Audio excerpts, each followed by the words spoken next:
Welcome to your Voice Your Impact show, where authentic voices spark real change and bold conversations lead to lasting impact. That's right. This is a space where we amplify ideas, celebrate stories, and challenge mindsets because every voice matters and every story has the power to transform. Whether you're a dreamer, a doer, a change maker, or someone simply figuring it out, we are here for you. Each week, we bring inspiring guests, thought-provoking conversations, and powerful insights to help you own your voice and leave your impact. I am the energetic EJ, a life and transformational coach, a podcaster, and an event host. I work with women who are accomplished to turn their success into legacy influence. Hi, my name is Wole-Ajayi Afolabi, but many know me as Scott Unlimited. I'm a seasoned compere and orator par excellence, passionate about connecting people through words and purpose. Beyond the mic, I'm a business intelligence professional driven by insight, strategy, and impact. My name is Grace So Amazing. I am an integrative life coach. I help my clients align their psychological, social, and physical well-being. I am the founder of Friends Lean On Global Foundation, a non-governmental organization that is centered on educating people about mental and emotional well-being. Like, subscribe, and share. Welcome.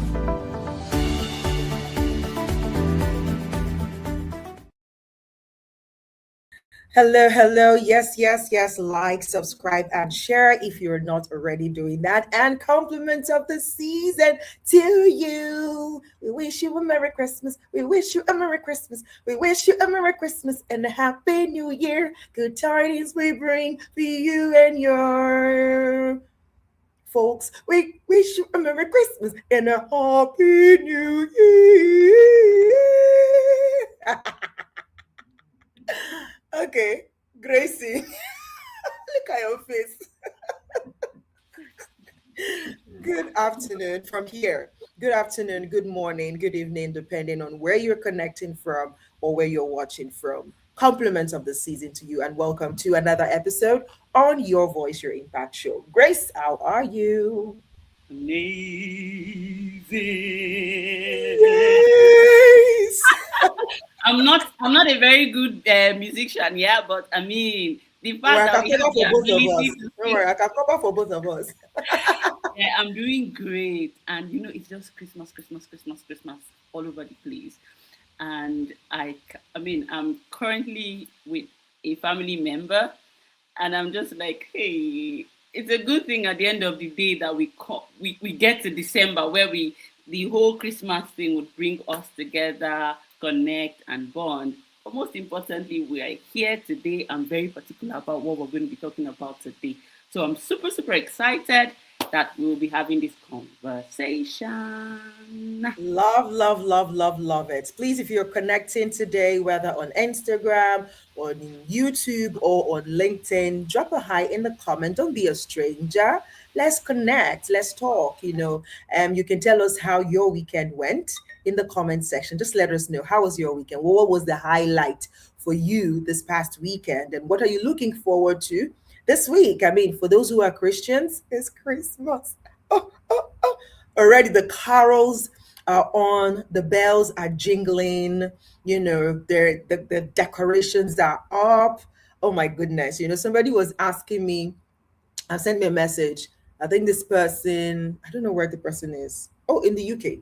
Okay, so she was like, she said, Coach Jerome, please, I'm wondering, how is Christmas in Dubai? Like, I'm like, if you come here, you'll be like, wait, what? Because everywhere is decorated. The stores, the grocery stores, the mall, they are mighty, like hefty, Christmas trees around, hotels, lobby, everywhere is glittering during the season, and there are carols, concerts, events.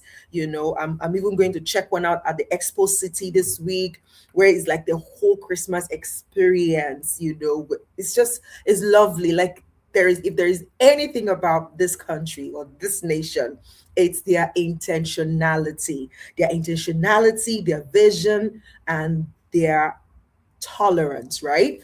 I mean, what do you hear about, the Middle East and all of that, but UAE is one of those countries that it's just a beautiful place. It's a safe place and it's truly a melting pot. I mean, that's why you have over 200 nationalities represented here in this country, because they are welcoming and they give room for everyone to find expression, and it's so beautiful and inspiring. So yeah, Merry Christmas to everyone and thank you. Awesome. Okay, so we have a responder from YouTube. Let me take that before we get into the conversation today. Saliu Feyishayo Nora. Oh, lovely name. All right. She says, hey, my name is Feyi Shayo. I'm here because of Julie Wole-Ajayi, a woman of great inspiration. Oh, we have not even introduced our guest, and our people are already here, like giving us insight. Oh my God, get ready to be wowed today. Today's conversation. We have another person here, says Kareem Mercy Jumoke. Hello, I feel excited towards this festive period. I know, I share your excitement.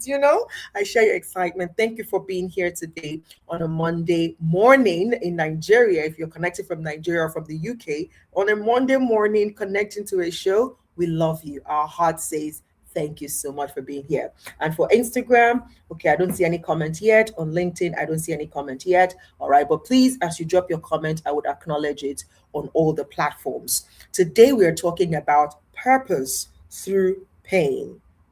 My question to you, if you're watching this, is, do you think that there is purpose without pain?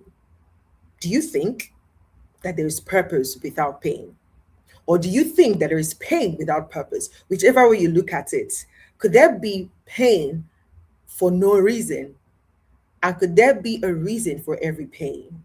Personally, I really think a lot of people, based on the work that I do as a coach and conversations that I've had over the years, I know that a lot of people who stepped into their purpose, a lot of them, not all of them, but a lot of them had painful experiences that shifted things for them.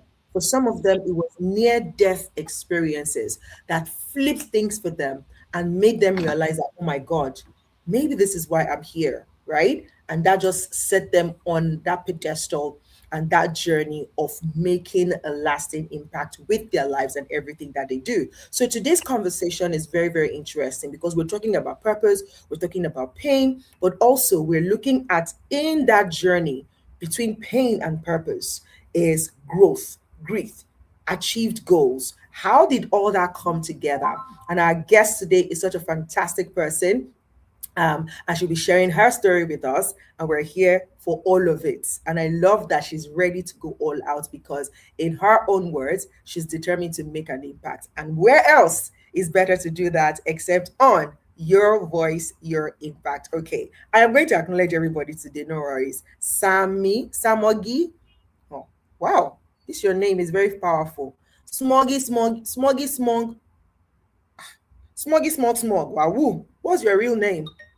I think some people for real just hurt to hurt man. Oh, I know. The general saying that hurting people hurt.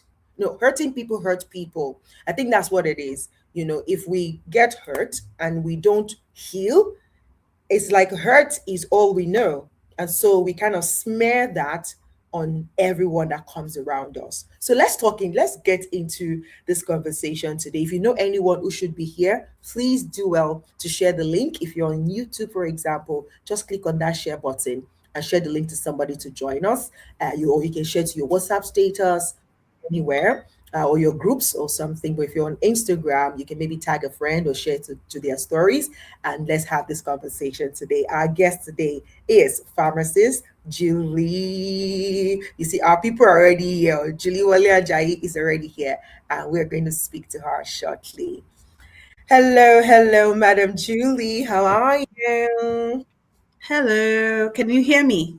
Loud and clear. Okay, great. How are you doing today? I'm doing well. It's the festive season. I'm a Christmas baby at heart, so I'm ecstatic. Yes, I am. And we're not ashamed about it, please don't. No, I'm not. I love it. But if there was a dominant feeling that you want to express in this moment right now, what would it be for you? Feeling gratitude. Oh, sweet. That's it. Gratitude. Sweet. That's it. Sweet. So what is one thing? I know there are like a plethora of things that you're grateful for in 2025. But if you had to pick one, top on the list, the cherry on the cake, what is that one thing that you're most grateful for this year? Okay, so EJ, the thing is this, every time we ask questions like this, or for the Christians, or the Muslims, they ask you, what are you grateful for? You say, I'm grateful for life. It sounds like a cliche, except when you are truly, faced with life and death situations, you are truly grateful for life. So if you ask me for 2025, I'll tell you it's life. I'm grateful for life. I love it. I love it. 2025 has been that year. I've had conversations with people, people generally, but also with women. I think last week about thereabout, we had just like a small gathering of women, and just talking about gratitude, looking back, looking now, and looking forward. And God, but it was so good because now you are not the only one that 2025 gave buzz. You listen to other people's buzz and you're like, oh my God. If surviving 2025 is the only thing that's happened this year, it's enough, because what it's been a year and a year. So thank you for saying that you're grateful for life, because you actually have faced that kind of situation, almost considered near death experience, and we're all here to hear it. When we talked about the topic, it's our series this month is laced with gratitude, and that's why I asked you that question to open up. And it's beautiful that you're grateful for life, and I am sure that, well, maybe not sure, but I'm kind of looking at whatever it is you have to share with us today. We still kind of link back to that one thing that you're grateful for. Because if you're not alive today, Yes, you won't be it here is. sharing. You won't be here sharing. So thank you so much for sharing that. But we're talking about pain through purpose through pain. Let's go to the pain part first as we open up this conversation. Can you just, before we go into the conversation, give us a backstory of who you are as a person? Let's get to meet you. Let's get to know you. And then you can segue into, your story. Unless if there's anything interesting you say about your intro, we might pause you, dive deep, and then we'll come back. So please Okay, let no, our no, no. audience. Let's leave that part. Let me do just the intro part. Okay, I go think ahead. Grace knows everything about me. So That's and why I'm not there's allowing something her, we because when share. she start her question now, this place will scatter. So let me get on. No, Let me no. get the soft landing. Grace is an ex commando like me, so we know how we do it. She will not try those barrage of questions. We'll meet at the back door. Oh my Anyway, goodness. my name is Julie Wole-Ajayi. I'm a pharmacist. I'm a marketing professional as well. I'm actually also a mentor. I mentor organizations. I mentor on accelerator groups. I mentor impact ventures as well. Also a sustainability innovator. And I'm also trying to co-found like a solution. So let's keep it at that. So that's who I am. I love it. You see, when people have plenty heart and feather like that, we like to like, yeah, don't worry, let me just summarize it. No, because if I start now, we will not come out, we will not leave here today. I'm a lot of things in one package. And yes, proudly so myself. So yeah, thank you so much for sharing. I'll pass the mic on now to Gracie to open up the deeper side of this conversation. And just right about now, I think we have our third host joining us. Hopefully his network will allow. The last time, I don't know what happened. We just couldn't have him on the call, but let's hope that that is changing today. Scott, if you can hear me, I need you to turn on your camera. You are upside down, so please turn on your rotate so that you can come. You can come correct. Yes. Okay. Now we're good. All right. All right. Awesome. Awesome. I'm going to bring you up on stage now. Okay. Finally, you are here. Let's hope that the network allows you to stay with us today. Well, please, you can say hi to the audience and say hi to Julie. she's about to Grace is about to take us into the conversation. But yeah, let's hear from you before we do that. Hi, everyone watching us today. Thank you for joining. My name is Scott. It's a pleasure. And hello, Julie. Thank you for being here. Thank you, Scott. Unlimited. I love that. Exactly. Yeah, that's correct. Like, if you look at all your names, there is energetic EJ, there is Grace so amazing, there is Scott Unlimited, and you have Julie. What is that? You guys did not give me this info. I should have put something like Julie so demure. I like that. Over to you, Grace. Nice. I absolutely love it. And I mean, Julie was already warning me. Now all the questions that I have, but you know how beautiful it is. A commando is fearless, and I'm going to give it to you.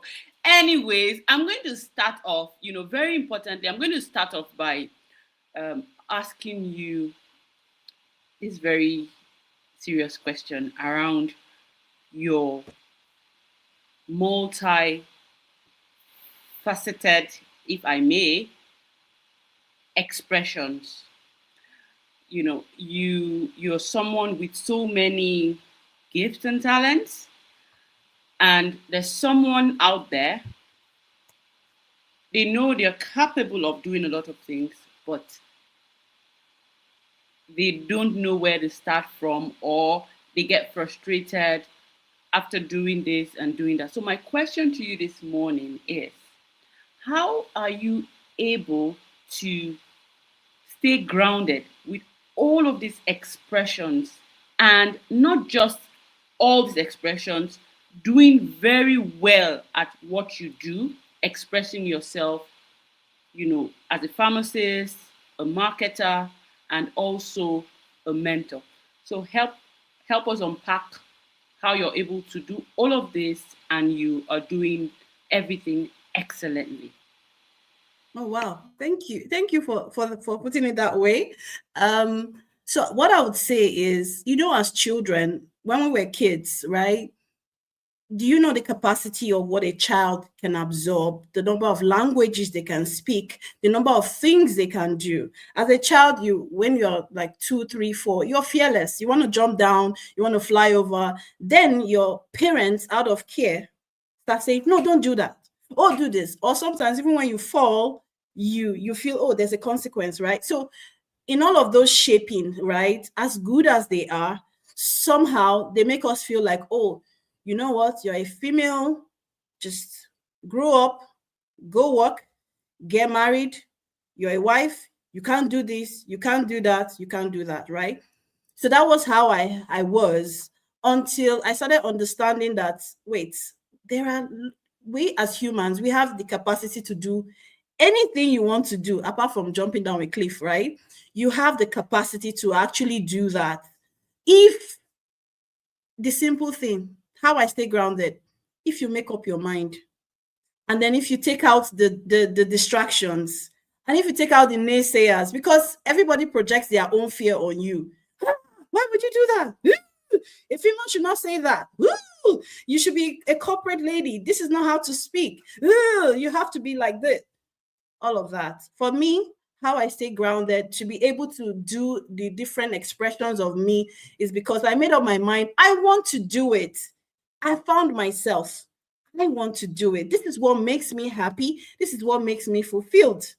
You may not like it. You may not understand it. I understand and I respect you, but I will do it as best as I can. So how I stay grounded is I kind of insulate myself. To be honest, if I read you and we're not aligning in terms of our beliefs, what we think about, I'm cutting you off. I'm not the type. I'm not the type. My blocked. There's somebody here that she's on this live and she will understand what I mean. My block button is active. Like, if you are not aligning with me, you are blocked. You are blocked on every channel, because I believe that if I don't insulate myself from those energy, I can't stay grounded. So today, I work. I'm a typical 9 to 5er. I'm also trying to co-found. I'm also trying to found. I'm also in school. I'm also a mother. I also mentor. I also play tennis. I also go to the gym. I try to do everything because I have to live life. Because at the end of the day, what is life about if you're not fulfilled, right? So I stay grounded, in summary, by insulating myself from beliefs that do not align with me, and also making up my mind that I can do it. That's just it. Thank you. The conversation will go sweet. Now from the first question, you go know. Gang, get it, gang. Anyways, I'm loving this. Over to you, Scott, on limited. But before I push it to you, when you said something around, if you're not vibing, I cut you off. It just reminded me, or if you're projecting your fears. When someone said something that when I was given the talent, it wasn't a conference call, or when I was given the gifts or whatever, it wasn't a conference call. I don't know if I'm putting it very well, but I think that captured what you were saying for me. All right, over to you, Scott Unlimited. Thank you. Were you trying to form British accent or is it American accent with that Scott that you said? Anyways, once again, I'm so happy to be here. I almost missed the show because the internet in my home has not been working since last week, and they were meant to come. They came last week Wednesday. They said there was something missing. They were coming this morning and they just left right now. And again, they were not able to fix it. So I just had to rush around to find an alternative to get connected to be here. Anyways, can you imagine the kind of sweet conversation I would have missed if I had missed? Thank God, the devil is a liar. I'm here to stay. So, Miss Julie, your introduction typically captures what my name means. Unlimited. The real meaning of unlimited is exactly what you just described, that there's absolutely anything you can be if you set your mind to it. And as part of the things I want our viewers to take from the show today is that part. Whatever you set your mind to, whatever you believe, whatever you decide, just like Ms. Julia said, you really can become it. And moving from that, I would love to ask you. So you said, where did these beliefs, what prompted these beliefs to come by from within you? Like, okay, I want to be all these things. These are the buckets of, these are the versions of me I want to be. What prompted that? How did that come to be? Okay, so Scott, I love your name because no limits is also what I also believe as well. For me, it's the other side. I always say there are no excuses. I was once I was in a training in Ghana with some years back with Mr. Fela Durotoye, and one of the things I took out there was excuses are legitimate reasons for failure. If you can decipher that, right? It never left me. If I want to unpack that. So what you just said, it's also what resonates with me. No limits, basically. Now, what has shaped me into these different versions, right? I'll put it in two ways. Before now, for this year, 2025, I found myself. I found my entrepreneurial side. I found that, I could be a founder and all of that. I found that, right? But that was through pain, right? But before then, the other versions of me, the expressive side, were shaped from, childhood. I'm a daughter of a naval officer. I grew up in a naval environment. So there's just this discipline aspect of me. I went to command, when it was very military in setting. And so I already had that mindset belief on doing certain things and certain belief, right? So I could say that me just expressing myself and all of that was shaped from those little beginnings where I was strong enough to do the things I wanted to do. But in this year, when I discovered some other newer versions of me, was actually through pain. And I don't know how you want me. Do you want me to unpack that aspect, Scott? I don't know how you want me to go around it. Well, that is the theme of the conversation today. Purpose. That's the main dish. All this one we have So appetizer. Okay. Let's buffet on. Let's buffet on, please. Okay, so if we head on, everybody, I don't know, for Nigeria, I don't know about the rest of the world. EJ, you are in Dubai. Scott, you're somewhere in the UK, right? So for us in Nigeria, generally, we all agree that 2025 was that year. There was just something about it that hit everybody differently, right? I'll tell you that for me, can I, in this platform, use there's a Nigerian vocabulary. I have to use it for it to hit right. If not, if I used English, it wouldn't hit right. Do I have your permission to use the Nigerian vocabulary? Don't worry, it's not a swear word. It's just, it needs to hit well. So for me, 2025 showed me premium shege. So for the international audience, I don't know how best. Maybe EJ, you people should help them. Let me try. So our guest just said that this year, 2025, was the year that showed her premium shege. What does shege mean? Shege is you see, omo is an expression to express shege. Shege is when your eyes see banza. Banza is the toughest experience of the year. Let's just leave it like that. You didn't even help. That in the is to say situation. your eyes see what your mouth cannot see. Okay, let's just use, it was quite traumatizing, just so that they would understand, right? So I'm going to leave like a lot of aspects, but I'm going to share. And when I mean it showed me premium shege, right? I don't mean it in any like any low term. I mean it for what it is. But the fact that I'm here and I'm smiling about it, it showed that, okay, yeah, there was something that came out of it. I don't know if I wanted everything that happened to have happened. But to be honest, those things actually have shaped me to discover some parts of me and also gotten me in some rooms and having some conversations that, to be honest, in my lifetime, I don't think I would have ever been in that situation, right? So let's start with this. In January, and guess what? The shege came chronologically. So I'm going to tell you, the shege came January, February, March, April, May. It was an orderly shege, my goodness. There's some came twice in a month. And I'm not joking. Like, I'm happy we can smile about it, and I'm not joking, because I kind of like cried before I came into the show, because I'm like, this is the first time, apart from my inner caucus, this is the first time publicly I'm talking about it. And I needed to talk about it. So they came chronologically until I had to do something about it.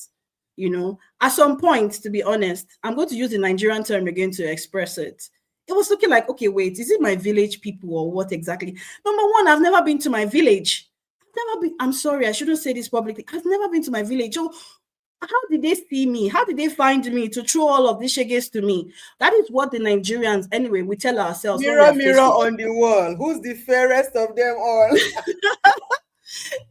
whatever, AJ, whatever you say. But, it was so bad. So let's start with January. So January, it was a beautiful month. That's January of this year. We were all making our vows for everything we wanted to do, all of that stuff.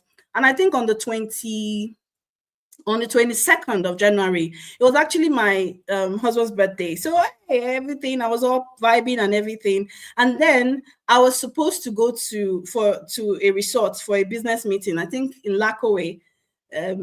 Some people say I don't pronounce it well. Well, is it Lakowe or Lakowe? Whatever. You understand what I mean? It's Lakowe. Okay, I'm sorry. So I was supposed to go for a business meeting with some colleagues, and then that day I was like, okay, buying some things here and there, had some conversations with my colleagues and friends. And then the following day we were supposed to set out. I got a message that said, oh, I was supposed to come to Radisson in Ikoyi. We are supposed to have a meeting. I'm like, what kind of meeting are we having this morning where we're supposed to be with, on our way to Lakowe? I wanted to pick up the phone and call one of my friends because she's my colleague and a friend. So she's the one I'll usually just call and say, Papa, her name is Yinka. So I would say, oh, Yinka, what's up now? Boss is saying we should come, senior leaders. What's going on? She would give me the tea or I would give her the tea. Somehow the tea will be transferred to each other. So for some reason, I just said, you know what? Let me not call her. Let me just quickly go there to the island. And I went there. And I walked into the place and I saw my colleagues were there. I was like the last person there. I'm like, Jesus, I'm late. So, but I saw all of them. I saw some from the UK, but they were not saying hi to me in a very nice way. Like, what's wrong with everybody? So I just came in. I'm like, good morning. And I saw one of my colleagues. She sat down. Her head was down. Then she looked up at me. And then I saw her eyes were thick, red and swollen. I'm like, what's happening? I looked at everybody. They were all looking sullen. Then I looked, who is here? Who is not here? Who is missing? And I said, where's Yinka? And then they said, sit down, Julie. I said, I'm an adult. We all understand the gig. When a news wants to be broken to you in a certain way and they don't want you to harm yourself or do something bad, like, sit down. I'm like, sit down for what? I already had a premonition what they wanted to say, but I'm like fighting myself to say, no. What are you? Where is she? Sit down. Okay, I'm sitting down. In fact, that's what I said. Literally, I'm sitting down. Where is she? She was the colleague that would give me the tea, and I would give her the tea. And so they said, oh, she had an accident. And she died. And then they were like, okay, she died. I said, okay, she died. Where is she? Julie, calm down. I was seeing that somebody was holding me, and the person was holding me too tightly because and it's true, because if they didn't restrain me, I don't know what I would have done. Maybe I would have just run through Radisson. I don't know what I would have done. So they said she died. I'm like, she died. Then I looked at everybody. Then they started crying again. I'm like, okay, how did she die? She had an accident. And then I asked one question. I said, please, did she suffer? And they said, no, she didn't suffer. It was fast. It was instant. I said, okay. So where is she? Mortuary. Okay, that's fine. And so let me explain to you who that person is or was to me, because I don't even know which terms to use for her. She wasn't just, I'd worked with her for some years. She was the first person that accepted me in that organization. She became like a sister to me, beyond being a colleague. You just click with certain people. She was way older than me, but she allowed my playful and goofy side to come in. So work didn't feel like work. Work felt very playful because we're always happy, vibing and all of that. Every 4 p.m. after work, we will call each other. If I'm not physically in the office, we'll call each other. She'll be having a banter with a colleague and they're either fighting over food, coffee, and I'm always the one saying, I don't want trouble. We even had a WhatsApp group where we sent stickers. I realized that the previous day, she didn't respond to a sticker. They were fighting over food. They went for lunch and they were fighting over food. And me, I said, I don't want trouble. I don't want Madam Minka to come and she never responded because she typically would respond. And okay. So she's gone, she's dead. Now, we had to go because things had already been, plans had already been made and things were already, so we had to go. Then imagine me sitting down in the same cottage. I was supposed to share a room with her. Now that room is empty and I was supposed to stay here staring at an empty room. We had plans to have, meetings, in-house party. We shopped for different things. I'd already shopped for those things. She did not show up. Now I'm lying down, still crying. Then I got a call. Julie, you are the head of marketing and communication, so you have to break the news. So I don't even have the time to mourn my colleague and my close big sister. I now have to put on work mode to make the decision to start talking about it, making the official calls. Then after that, I thought the calls were okay. We have to make a press statement. So I had to treat her like a, what's the word now? Like a campaign, like an official statement. We had to do the flyer. No, this picture is not good. Let's go look for this picture. What are the words? No, don't make it too sad. Don't put this wing. I was like, wow.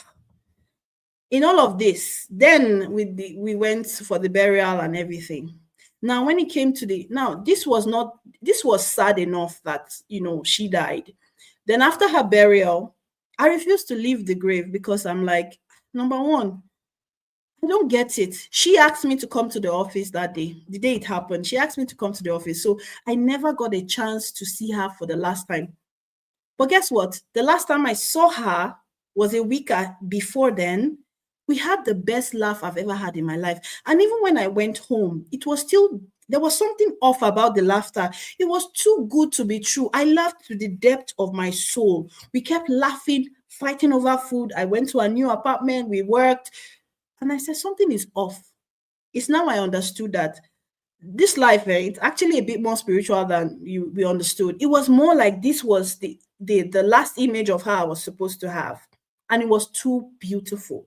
And so when she died and everything, I refused to leave the grave. Everybody left. And I'm like, everybody has gone? You mean Yinka is inside this grave?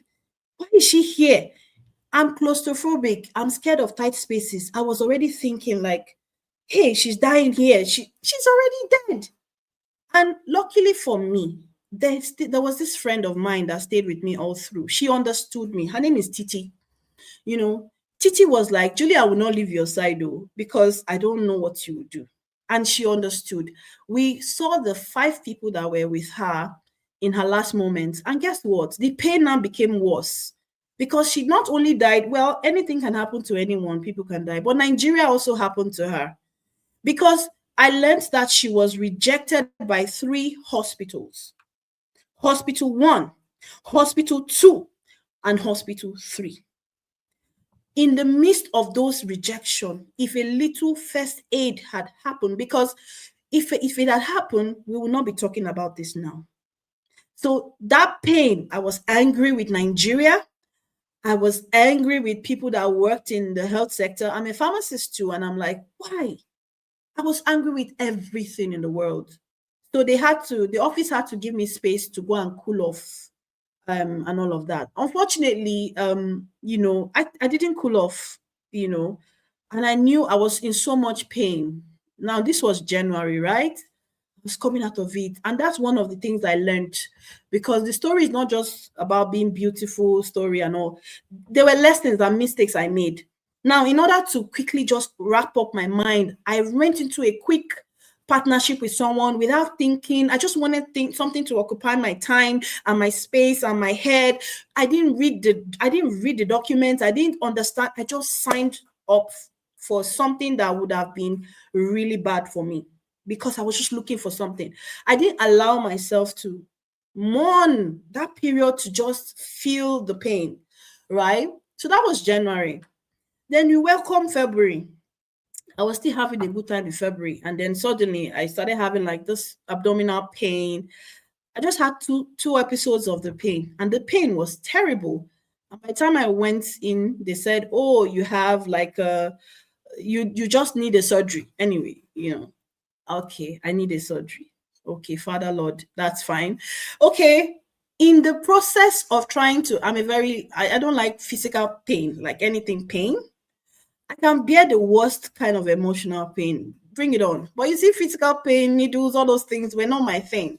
And so I told my surgeon, very wonderful professional guy, I told him, I said, what are my options? He said, okay, option 1, we could knock you off. You go to sleep, GA, general anesthesia. Option 2, we'll do a regional where we just paralyze you from waist down. Option 3, you'll be awake. We'll just do like directly on the site.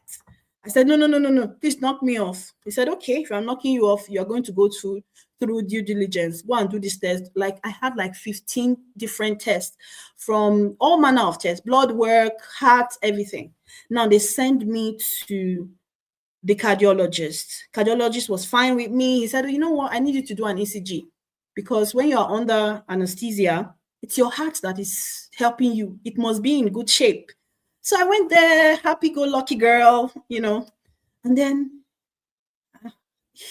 when the results came out, he was smiling at me at one point, and I said, oh, you know what? And this is the way, there's power in the tongue. I said something to him. I said, Doc, I'm okay with all my results, but I don't know why I'm so scared of that echocardiogram. That's what they call it. I don't know why I'm scared of it. He said, oh, let me even check your echo result. And then he stops in his screen. He said, what kind of result is this? He looks at me, and let me just summarize it to say that they said 2 valves in my heart were not working. And then blood was flowing backwards, backwards flow of blood, according to the result, right? And I'm like, okay. He said, this cannot be your result. Are you breathing well? Your legs are not swollen. What is going on? You know what? I need you to do another test somewhere else. So he sent me for a second opinion. And I went to the second opinion. And when I was there, the kind of people I was seeing there were people that their legs were swollen, kidney issues, end-stage renal disease. So imagine me there. I thought my life was over. And I couldn't even tell anybody about it. I could only tell, I think it was my brother, that one of my brothers, because I looked at my siblings, I looked at my family. This one cannot handle this news. This one cannot handle it. People cannot handle it because I've always been the strong woman. Like, for everybody, I'm like the warrior, the everything. Then now that same person is down. So I could only tell him. And I said, pray for me. I started thinking of my life. I don't even know about a will. I don't know what to do. I prayed so hard. I prayed to the point that I now said to God, I said, God, if this is what you used to afflict me, I don't know what to do, but you're going to help me solve it. So I went to get the result. I couldn't stand, I couldn't look, I couldn't do anything. I was shaking in my butt. But by the time I looked at the results, the second one came null and void. Everything was fine with me. So the question was, no. Now that is another thing. As much as I was happy, that was somebody else's result that was switched for mine. And I knew when it happened because I looked back. I knew when they were bringing another patient. So I was happy, but I was having guilt, like, oh, somebody else is dying. So that was the same week I was supposed to go for the surgery. I remember I'm still mourning my friend. So I went in for the surgery. And one thing about, surgeries are, a simple surgery can be simple. Everything is fine. And anything can go wrong. You cannot know. Your body could just react wrongly at the wrong time and anything. Even malaria, complicated malaria, kills people. So somebody wakes up and has the headache and dies. So anything could have happened in the surgery. But God bless my surgeon. He was very thorough. And I was shaking. My blood pressure went up. I was awake. I no longer wanted to go general anesthesia. I didn't want to sleep again. I'm like, so that I would not just cross over to the other side. So I was awake. I said, I don't even paralyze me. I don't want anything on my spinal cord. Just do it. I'll bear it. And I bore all the pains and everything. I had the surgery. So my sister was a caregiver then. So she refused to leave me. And I felt I needed to go home. I needed to travel where my family is. And guess what? That was in March, right? So I've entered March. And 1 week after my surgery, I took a flight. Flight was smooth until we landed. Now, you see that 1 second to when you touch down. That 1 second when you saw the tires hit the road and you just get ready for that little thud. And then it goes fast speed, and then it stops. That's the usual way now. I'm a frequent flyer. I fly every other day. The plane touched down, the tire hit the road, and went back up. Now it went back up, it closed up. And when a plane flies, it goes like this, at least to an extent. I'm not a professional, but it kind of goes or maybe horizontal. We went like this, like a rocket, back into the sky. Everything falling out, everybody saying their last prayers. Me with my post-surgery, everything on my body. I was too even weak to even do anything. I just held the man by the side. I said, why are we going back up? He said, I don't know. Everybody was praying. You know how it is. Praying their last prayer, things coming down, everything. For good 10 minutes. I'm just not going to mention the airline. For good 10 minutes, nobody. We were going straight, the wind, everything. Then after a while, they said it was there was the wind. I believed it was a failed landing for whatever, and that airline has been having issues, to be honest. And then we attempted, and the pilot said something. He said we're going to reattempt another landing, and hopefully, no, a pilot never uses the word hopefully. They are used to facts and figures. He said the word hopefully we would land properly. So imagine me, I'd already given up. I like, if God wants to take me, okay, it's fine. But I have kids, I have this, I have that. And anyway, we had a better landing. So on the other side, my family were looking at the plane. They saw it land and go back up and couldn't find us anywhere. Nobody could tell them anything. So they also died mentally died right there. Where is this plane? Nobody could give them any reason for 10 minutes. So you see, you lose someone, you had a misdiagnosis that you were almost dying, then you finished and went for a surgery, then a week after you decide to fly, and then you had a near-death experience flying. I think when you go through all of that, you begin to look at life differently. That was March, April. Then April, I now lost my mother-in-law. And guess what? She was just always someone that, when somebody loves you too much, you begin to take the person for granted. That she will call me, I'll be forming, I'm too busy. Not that I'm forming, I'm actually busy, but I wished there was a call. She called me one time and I wanted to get back to her, and I never go back to her. And when she died, I still feel the guilt up to today. Like, I wish I made that call back. I wish. So when you go through all of these kind of issues, right? And then in that same April, my daughter had a very near experience of an illness that we ran by 4 a.m. And this was still within the 2 weeks post my surgery. So with my tummy, with my everything was just happening. We rushed her to the hospital. By the time the doctor saw me, the pediatrician, he said, she didn't come here hot. She came here on fire.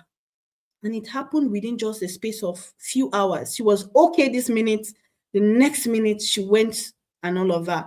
But luckily, we went through all of that. Now, when you go through all of these changing experiences, there are certain things you no longer care about. It begins to shape you, begins to shape your mindset. I had like an out-of-body experience, and I looked at my life holistically, and I said, you know what? I need to put this pain somewhere. All of these experiences, if I didn't die in all of this, then there's a reason for this. So I need to find my purpose in all of this. And that was what led me to the other side of, finding my purpose. Thank you. Is this a movie we just finished watching? Do you understand? Like, I had to cut it short, by the way. There's a lot of in-betweens I didn't even share. Of course. My God, like there's tears in my eyes, so there's beating in my chest too. But I'm like, how? God, I'm big. Let me. Are you there? Like, I'm just saying to myself, just listening to Julie is like, we are living in a social media world. Grace, I think there's a noise in your background. Oh, is there a fan on? Sorry. Like, yes, thank you. Just listening to Julie speak is like, we have work to do as human beings in terms of we looking out for each other even more, because Julie is someone in my space I wouldn't have. There is no how. Maybe this would have come out maybe 10 or 20 years we'll be talking about this, and let me just shut up because I'm shocked to my bones. Very shocked. Wow. Like, honestly, somebody said it was Karim that says you are a strong woman, and I think it's almost like it's too light to even capture the strength that you have expressed. This is just half the year you narrated to us. And I'm looking at myself and I'm saying, God, I'm sorry. I'm saying, God, I know that 2025, for those who are close to me, 2025 has been a very rough year. But hearing you, Lord, I am sorry. Because what? Anything that has to do with health, whew, I'm grateful for you. I'm Thank you. grateful for your life. Now it makes more sense when you said at the beginning of this conversation that you are grateful for life. Because what is this? January. Ah, God.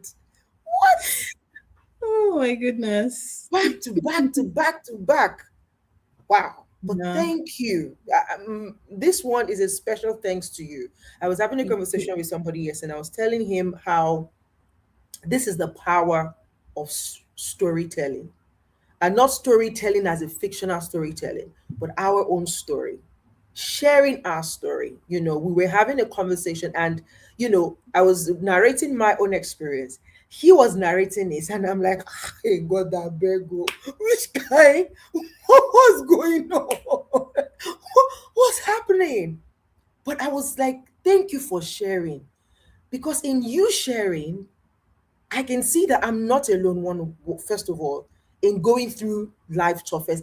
And see, the truth is our heart knows this thing, that we're not alone, you know, somebody else in the world is going through this. But you see, this our head, our mind can isolate you in such a way that brings all, like that saps all the energy of you to feel that you are special in a negative way, that it's only you one now. Because look at you narrating this story. I don't know, maybe you had this thought pattern to say that what did I do? Like, who did I offend? Or God, what is it? What is my sin? Which of my sin have you not forgiven that is making me go through all of this? Yeah. Because what? But thank you for sharing today, because even if you don't say anything more, you have left an impression. And the impression that you left with me is that of gratitude. To say that God is truly faithful. I mean, and that, see, it's almost like the depth, the weight, the extent of what we go through is almost a representation or a pointer to the depth, the weight, the extent of what God wants us to do, or what He wants to use us for. Clock Clock it, it. clock it. But that you have blessed my heart by sharing just a little bit, because this is just a capstone. Even that 5 months you shared, that's how many days, over 100 and something days, you have captured in less than an hour. You have left an impression in my heart. I am grateful to God for you. I am grateful to God for your journey. And I am grateful to God that you are here to share today, and that you have carried that and turn it around for purpose. And we're going to go into that. I pass the mic on to whoever wants to go. Scott, I think Scott is itching. Like, let me unmute my mic. Scott is itching. Let Scott go. Scott is like, let me unmute my mic. Scott, over to Okay, Scott. What can I say? I think His words are unlimited. A large They're limited now.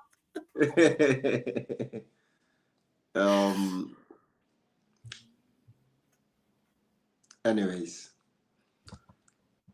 to buttress what EJ has said, I think it's important for all of us for me as well, to let you know how proud we are of you for your resilience, and how much you have, not allowed any of this to dim your light, and for you to still be here laughing with us, admiring my name, clocking it. We genuinely celebrate you. And I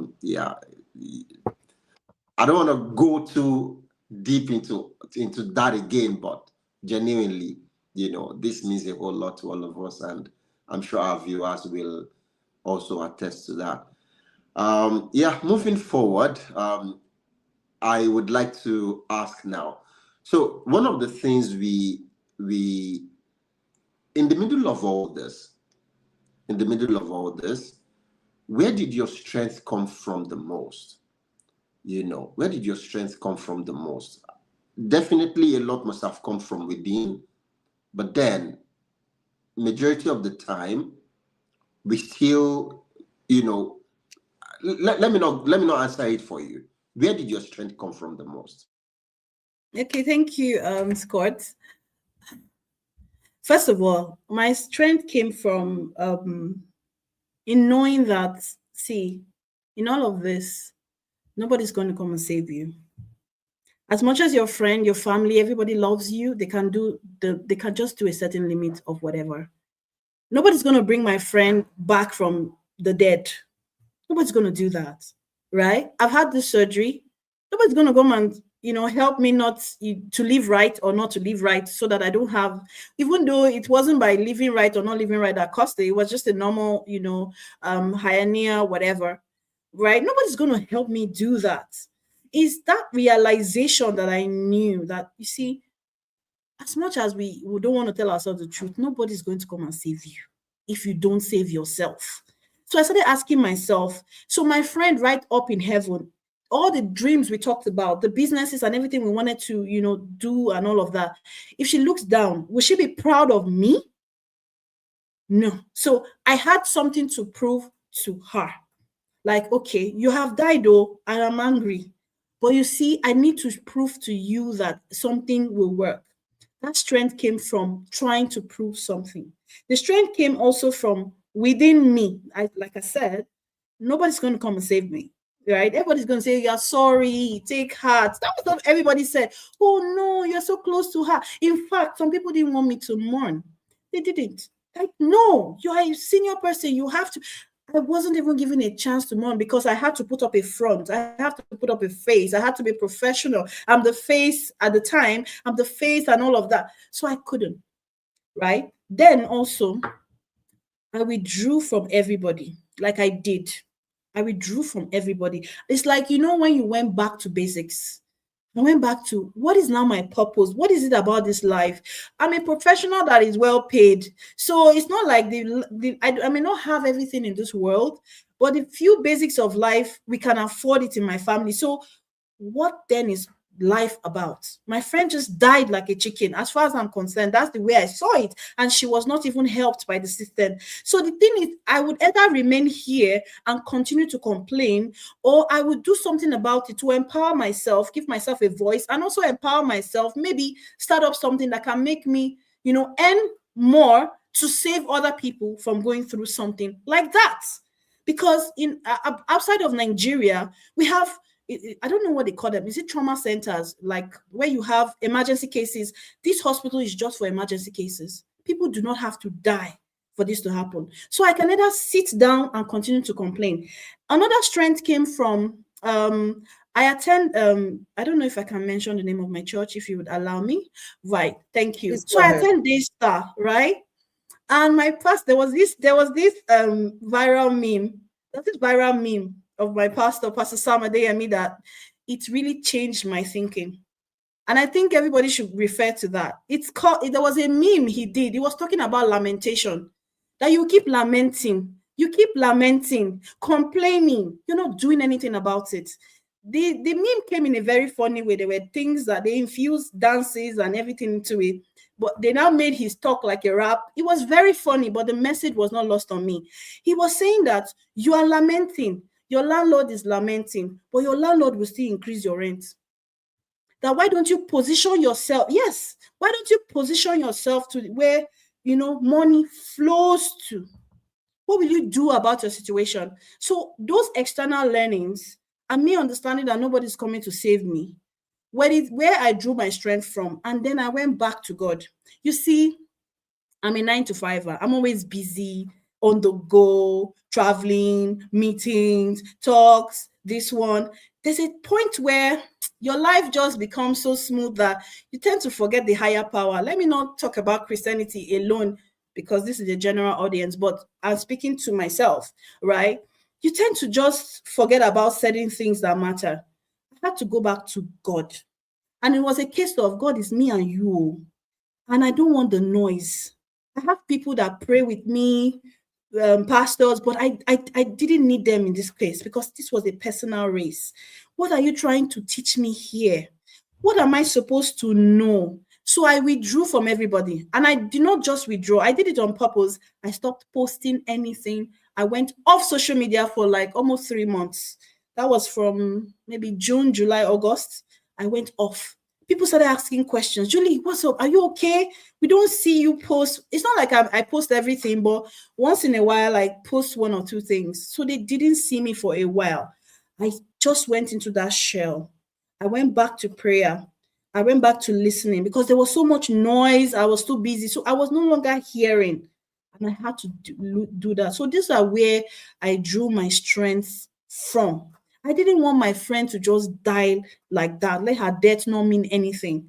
The dreams we talked about, I promised her at her burial that I will make it work. So that was where I had to force myself to draw strength from.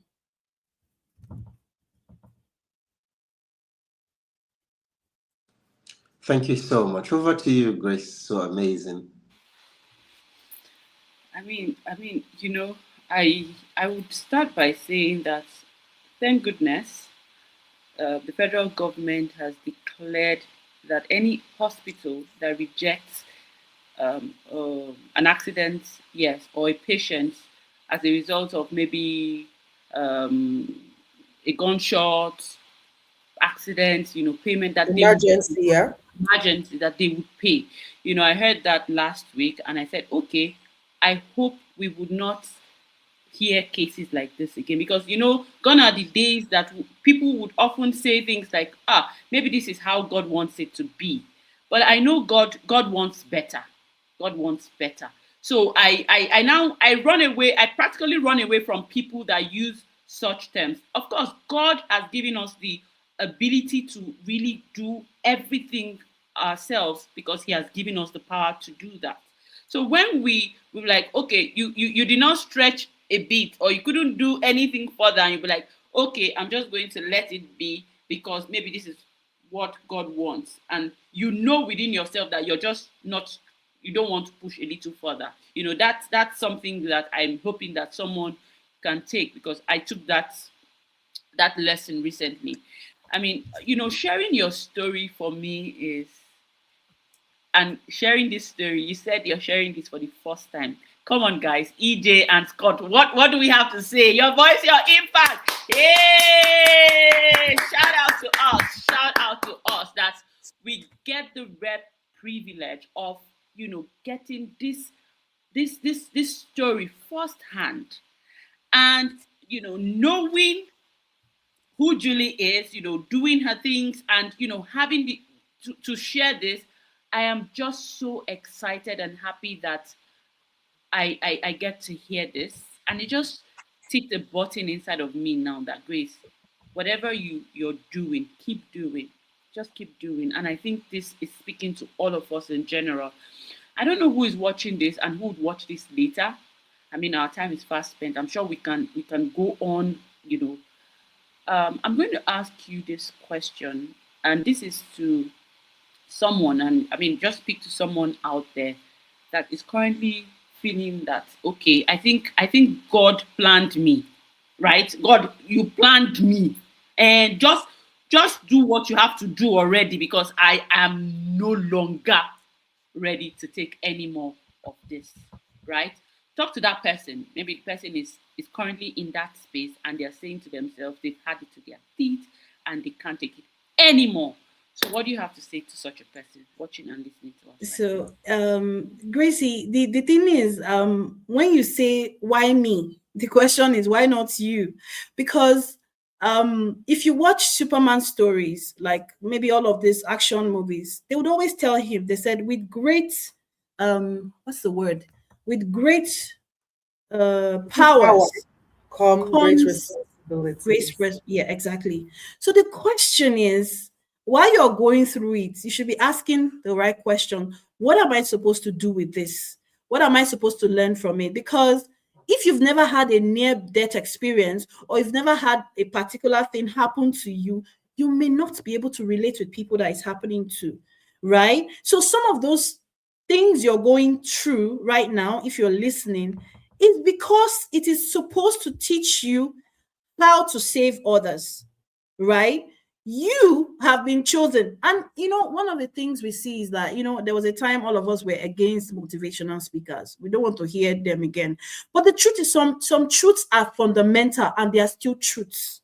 That is whether we like it or not. If something happens to you, you decide what you want to do with it. You can, and I'm not going to say this, let me not mince words. You can decide to go and drink something and something you understand. I don't want to use that word. You can decide, or you can decide the other way that, okay, in this matter, I'm going to take the reins. And I told myself that I had to take the reins. I'm like, what is going on in my life? What is happening? Something has got to shift. And immediately I started shifting my circle. I started shifting my network. Like I said, if I saw that you are not adding up to me, or you're not helping me, you're not holding my hands, you are off, because there's something I needed to do with this, right? And so you have to speak to yourself. Like I said, nobody's coming to save you. You're waiting for someone. Okay, keep waiting. I've seen it all this year. There are some things that are even too sensitive that I cannot even share publicly, that were happening simultaneously with all of these things that were happening. So I could have said I want to die and all of that. Is it only me? My village people. For the very first time, I saw the last of my bank accounts in this same 2025. In this same 2025, I saw it, which I naturally don't see. So I saw it, because everything that was supposed to happen happened. Guess what? I always think of Jonah. And I said, even if I've made a mistake somewhere, there's something I must have done that may have shaped all of these things. I'm sorry. I don't know what it is. When you start thinking widely, so you can think widely. What should I have done better? What am I doing? And when things happen to you, they take you out of your comfort zone. I was too comfortable in everything I was doing. I was very comfortable. In fact, I went to a particular conference, and I told young pharmacists that not all of them are supposed to be entrepreneurs and founders.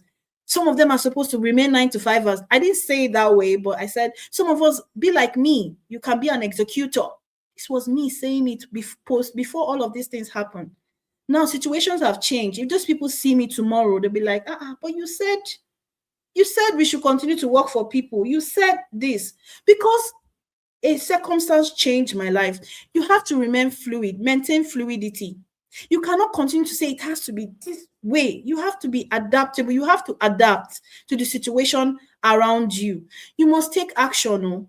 That process is very important. When you look at a butterfly, and you stop it from moving from larva stage and all of that, it doesn't open its wings. When a chicken is coming out, a chick is coming out of an egg, it comes in, it hits it out gently. If you stop that process, if you break it up, that chicken may not be able to walk or fly well. That process is to build muscle for the wings of that, or the legs or whatever. You cannot cheat that process. So if something is happening to you today, ask yourself, what am I supposed to learn? Quickly, don't stay there. The problem is all of us, we stay there. When something is happening, we stay there very quickly. I had to look at myself. I said, what do I need to change? Something needs to change. Okay, fine. My thinking needs to change. I need to pray a bit more. I need to research more. I need to do something more. I want to make impact, right? Those are the things I started changing. I started changing even the social media space that I was listening to. I trained all my algorithm. It's very funny. When you listen to this thing today, you like it, you comment it, you listen to it all over. It will bring more of that same thing in different versions. So if you check all my social media, they became very clean. They were the things I wanted to learn. Now, another thing is, believe in yourself so much and be delusional about it. Be delusional about yourself and what you believe. Be a lion, even when you look like a chicken. Even when you feel that you are being killed, think in your head that you're a lion. You see the concentrated power of will. For some of us as Christians, it is called faith. But if you don't believe in that, just it shapes the universe to push those energies towards you. So when I started going through all of this, I became more fluid. Now, when something hits me, this one has finished. Oh, I'm going through this. Okay. I no longer lose sleep. I'll just think about what are the options here? What can I do? Because 7 laws of Highly Effective People by Franklin Covey will say the things you can influence, do it. The one you can't stop the sun from shining or the rain from falling, but you can stop yourself from making an excuse out of the rain by putting on a raincoat and going out there instead of you staying at home and say, oh, it's raining outside. Oh, I'm going through this problem. And so what? You're not the first, you're not the last. So I had to shape my mind. So whoever is listening, you're the only one that can save yourself, or you stay there and continue to lament. Like Pastor Samadeyemi said, you lament and lament, but your landlord laments with you and will increase your rent until you change yourself to where, money can flow so that I can pay the rent or build my house. So it's you that will save yourself. And in all of this, let me just quickly state that I quickly chose not to stay there. Now, there were even people that loved me that I had to push out a little bit, because at that point, they could not understand what I was going through. So I needed to just insulate them first and just deal with the internal turmoil, deal with the pain of my friend, deal with everything. I missed her so much. We gisted. In fact, I sent her a message. I said, Madam Inka, you no try. She never responded because she's dead.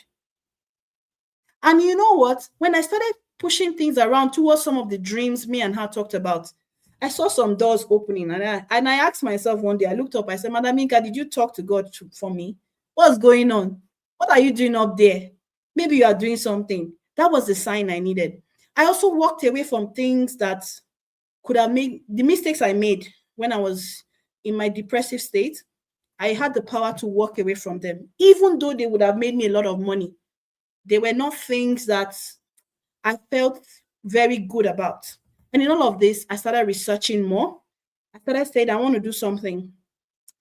I started doing more mentorship, even some pro bono.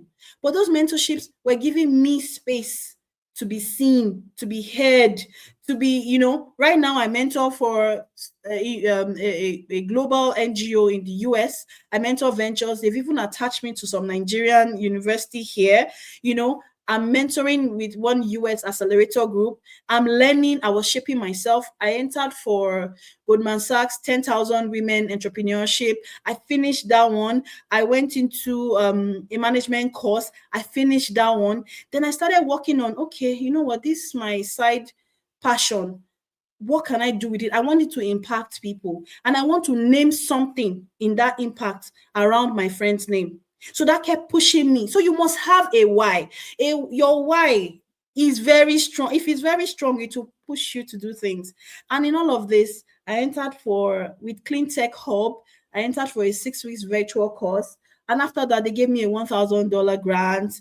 When I was done with that, I entered for an MTN pitch with the same idea. Out of 2,000, we came top 100. Then MTN Foundation, they're going to give us a $500K grant, And today, because of pressing on, I'm the only Nigerian currently with Arab Water Council and then United Countries for the Mediterranean they are gearing us up to bring up solutions that GCF should be able to fund. Like, if I did not push myself, I cannot be telling you of all of these, things that are happening here and there. I didn't stay there so long. I needed something. So that pain, I converted that energy into doing something for myself, improving myself, doing more work. Even so, that is what I would advise anybody here. Anytime I'm angry, maybe I face something, somebody spoke to me badly and I'm fuming. That night, there's one application that must happen. That's what I do. There's one research that must happen. Something must move quickly. And I didn't know that all of those things were now moving me closely to the promised land. You know what I mean? You know what I mean? Yeah, that's it. You're that typical person that you literally convert your pay your to fuel, and that's how they always tell us to do it. I mean, EJ, I don't know. Please, over to you. Some people are screaming in the comment section, and Yeah, we absolutely. need to acknowledge them. Yes, absolutely. Wow, you are something. You are special, Pharmacy Julie, and you've left an Julie was impact. our SP in command. I should just say Ah, that she was our senior prefect. So senior leadership prefect. are doing that. Love it, love it, love it. Okay, let's acknowledge some of the comments that are coming in on YouTube as we wrap up this session today. Like Gracie said, we could sit here all day. You are such an inspiration and a breath of fresh air, and we are so grateful for you. Yeah, I'll start from here where Karim says, I am grateful to be here and listening to her. Thank you so much, Karim. We're glad that you're here. And, our hope is that you are as impacted as we are just listening to Julie share her story. And PJ is saying, well said, Julie. Thanks for sharing. You are beautiful in and out. Thank you so much, PJ.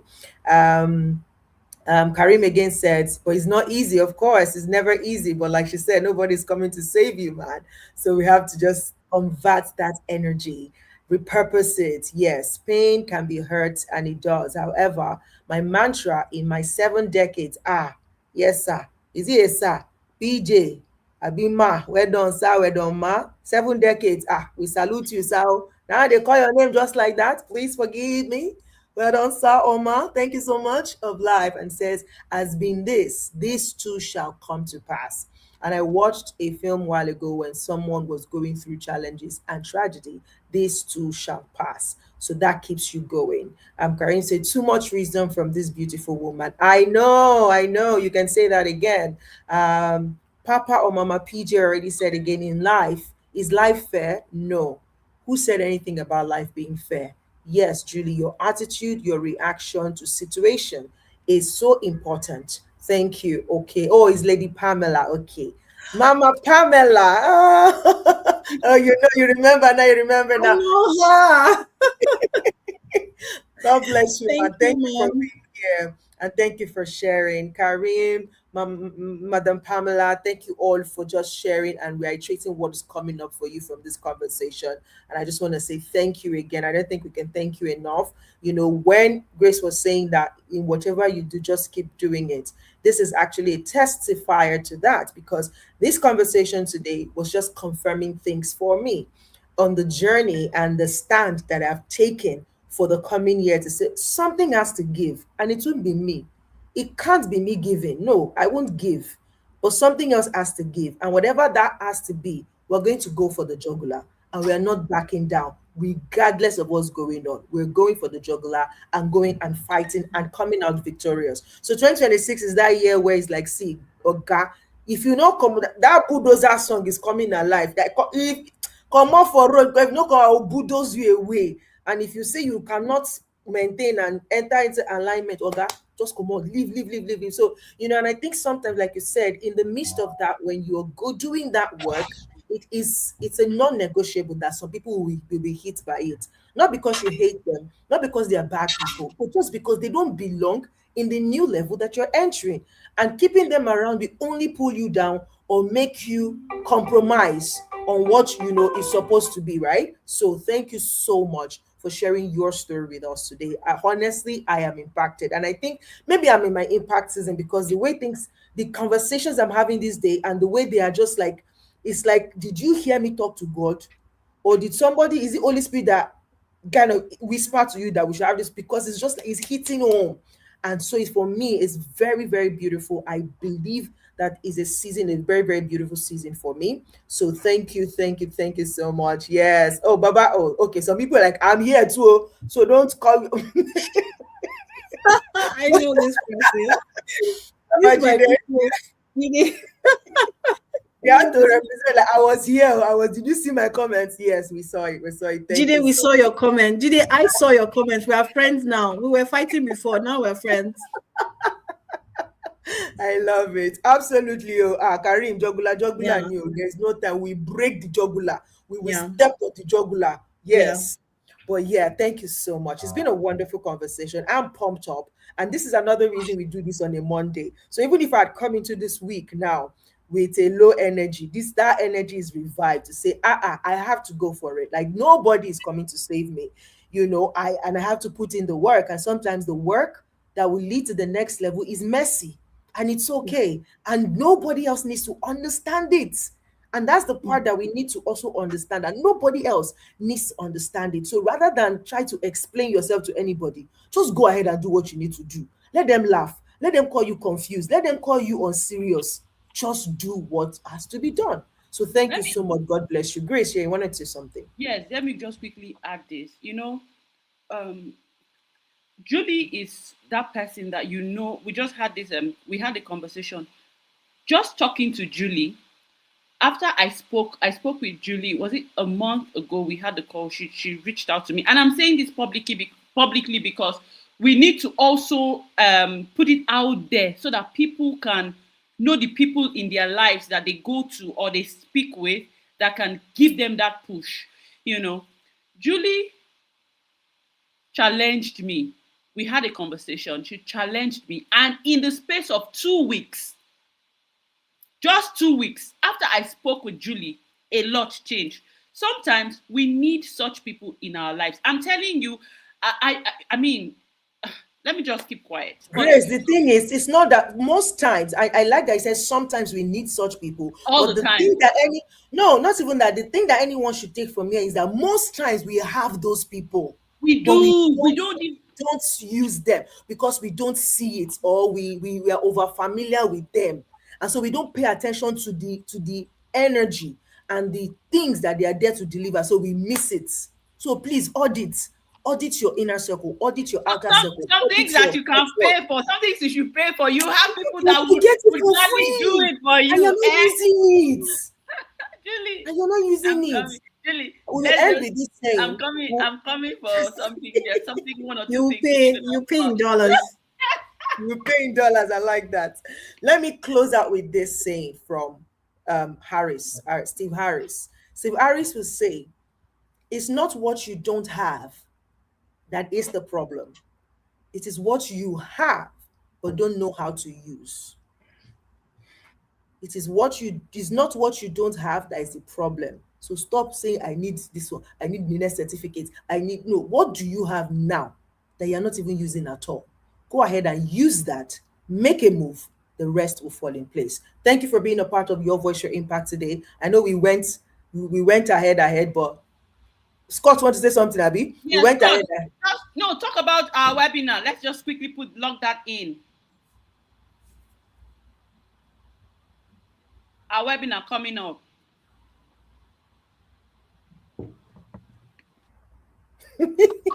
Okay, you want me to? Okay, sure. So to our viewers today, just like you've heard, 2026, we are coming all out, and we want to take you on the journey with us. And we are not waiting for 2026 to come before we start. We are starting right from now so that we all prepare together and cook and position ourselves so that by the time we enter 2026, you're already feasted and ready to throw the punch to the jugular. And that is why we're bringing you a webinar that is coming up in few days, and we would like to implore you to check on our socials for details about the webinar so that you can join us. EJ, could you please add some more light to this?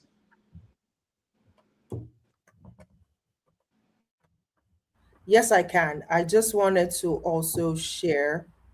Yeah. So basically, just like what the statement I ended with, what coincidence? I wasn't even thinking. I forgot that we're trying to also promote a webinar. But just with the last statement I meant, that is not what you don't have that is the problem, but what you do have that you don't use. A lot of you already have everything you need, but you need to recognize it, that is, discover it. Is already there, but you need to discover it. You need to refine it or develop it and then deploy it. But most people are stuck at the point of even discovering it at all. And that's not because you don't even know about it, but because you don't acknowledge it. Like, how can you use a gift that you don't acknowledge? How can you use a talent that you don't acknowledge or that you don't recognize that you have? Recently, I was talking to somebody and I realized I think I've known it, but I didn't acknowledge it before. But my smile is actually one of my gifts, is one of my talents. My smile is healing. And I've seen people come over and but I took it as just regular compliment. Like, oh, thank you. No, it's a channel through which God uses me to actually maybe comfort people, or sometimes just give them that feeling of safety to want to open up and talk with me, right? So it's a gift, and I'm recognizing it for what it is now. So what we want to do in this webinar is to help you recognize it. So there's a difference between your gift, your talent, and your skill. What are those differences, and how can you recognize the one that you have and work with it for 2026 to give you a better result, to move your life forward, and to position you for impact? Because if there's anything that you should know with this brand, your voice, your impact, is you cannot say this brand without talking about impact. So please, we invite you to be a part of the webinar. It's next week, Sunday. And what a beautiful way to wrap up the year. So before you go and say 31st, go and do all the fire. If you go to church for crossover, know something, have something in mind that you're now going to say, Lord, this is what I've discovered about myself. This year, this is what I want to do. Please give me direction. Please guide me, or please give me the empowerment to stick to the plan so that I can get the result I want for the end of the year. So please join us. It's going to be about an hour, 30 minutes, on that Sunday, and we'd love for you to join us. We'll share the link on our story or on our page on Instagram. And if you follow us on LinkedIn as well, it's already there, but we'll keep sharing. And if you follow any of us personally, definitely you're going to see it on our WhatsApp story, on our WhatsApp status, on our Instagram stories, on our pages and all of that. But please pay attention to get it. But I can also share the link. I can also share a link here in the comment section here. I would also leave a link in the replay of this. If you go back to YouTube, you definitely see the link to the webinar there. Just come and be a part of us. The thing is, you would not leave without something, right? But the thing is that for the 1 hour, 30 minutes, you will spend it anyways. You could be spending it scrolling or watching something, but if you join this webinar, you would leave with something that would help you going forward. So yeah, thank you so much for being a part of the show today. Julie, see how your presence is just unfolding things. God bless you. I pray that your 2026 will be soft life era. Let's clock it. Before we go, what's the meaning of clock it? What is where it? are you? Are you under the stones? You don't know clock it. I'm not a Gen Z. Are you are there? You don't have Gen Z around. I'm not a Gen Z, but you have to know the street lingua. Like, clock it. Yes. Okay, let's do a quick It looks selfie. awkward. It looks awkward that Scott is doing it. The way Scott is doing it is so awkward. Stop it. Please, let's clock it. Let's take a selfie. Let's clock it. Oh, wait. Okay. Okay. I love it. Oh my goodness, we have fun today. It's not both fingers. It's just one. Just do like this. I mean, leave Scott. Thank you, Julie. Guys, We love you. Thank you for using your voice for impact. Thank you so much. Merry Christmas and a Happy New Year in advance. Bye. Oh my goodness. Scott, bye now. We've not.